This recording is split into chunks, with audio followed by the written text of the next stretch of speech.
All right. Well, hey, everybody. Grim Green from grimgreen.com. Back here today, Monday triple feature, maybe? No, I'm not going to do Monday triple feature. Maybe we'll go back to the days. Maybe this is... I have 3 videos this week. That's why I'm trying to decide. Maybe this is going to be Mod Monday. Yes, welcome back to Mod Monday. What I have to talk to you about today on this, the Mod Monday, is this. This is the Hcigar VT200. It's a aluminium constructed lipo battery powered DNA200 device. Comes from Hcigar, comes out of China. In order to get to know this device just a little bit better, what we're going to do is go up close, as we always do every single time. Quick, short, uppy, closey time.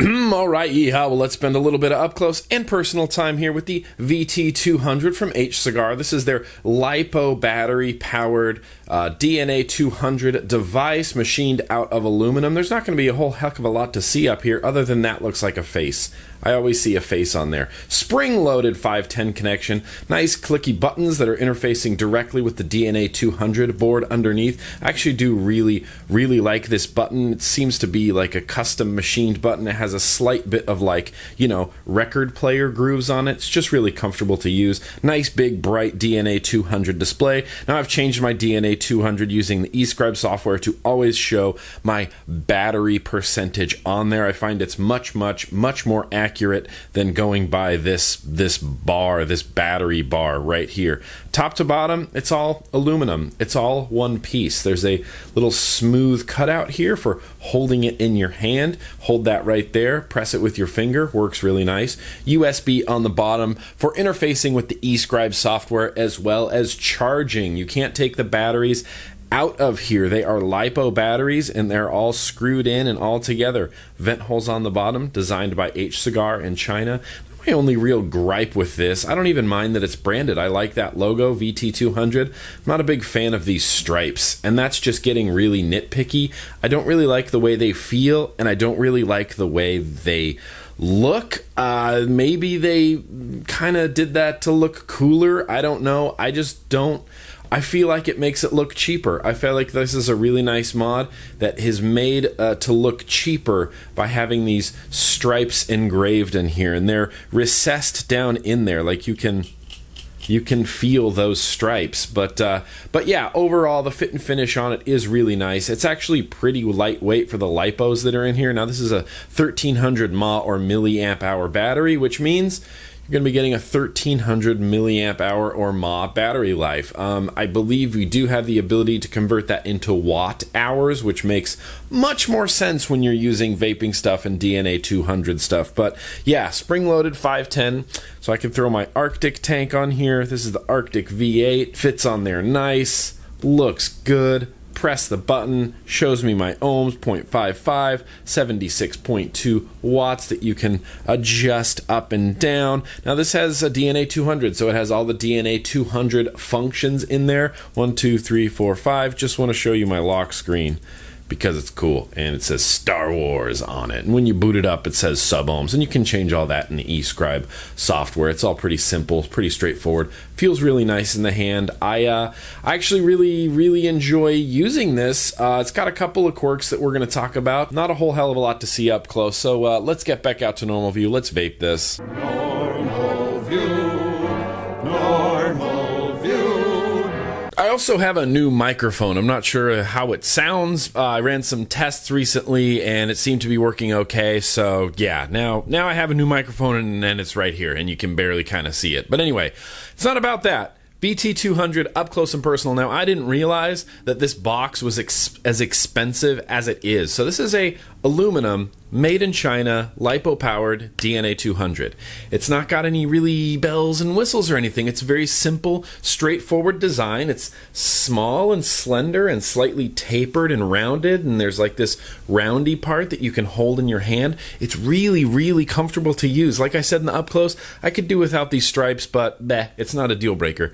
Buttons, nice and clicky. The buttons have like this sort of record, like, LP record vinyl sort of swirliness going on there. It just feels nice. It's really comfortable to use. It's really comfortable to hold. It has plenty of power. It doesn't have plenty of battery life. It's got a 1300 milliamp hour battery in there, or mAh battery, but we need to convert that into watt hours. But what I did find, which I'll link to in the description, and I hope I'm using it correctly, there's a website called milliamp.watts.appspot.com. I know, it's ridiculous, but I'll have a link in the description, and it can convert milliamp hours based on the voltage into watt hours, right? Hey, that seems pretty cool. So this is a 1300 mAh battery, and when you have multiple LiPo packs that are the same milliamp hour, you're not tripling the milliamp hour. That's not right. That's incorrect. You have to convert that to watt hours. You're still getting 1300 mAh. Even if you lined up like 12 LiPo packs that were all 1300 milliamp hours, you're still getting 1300 milliamp hours. So in this little converter, I have the voltage set to 4 volts. I have the milliamp hour set to 1300, and it calculates it to 5.5 watt hours.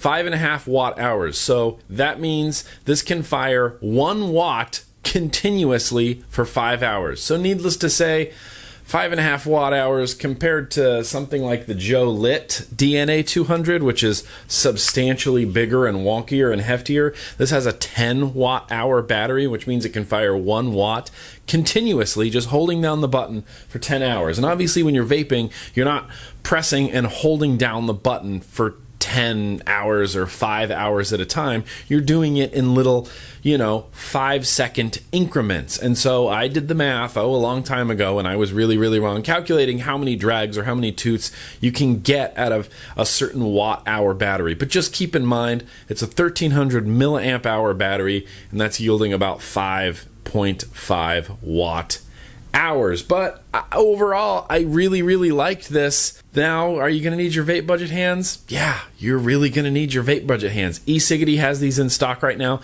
This one came directly from Hcigar, but Hcigar has them in stock right now. $159. Dude, $159.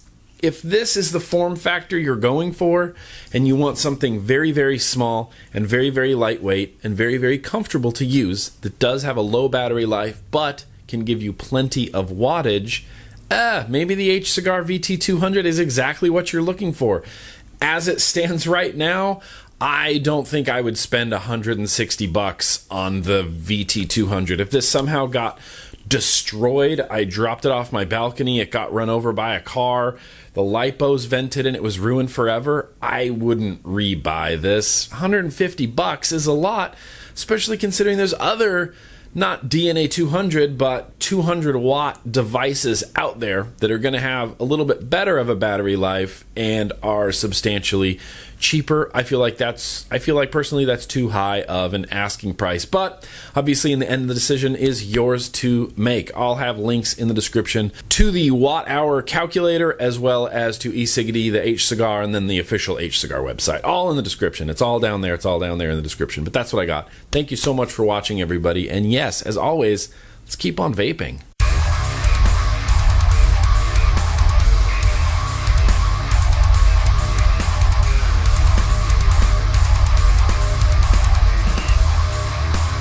That's enough.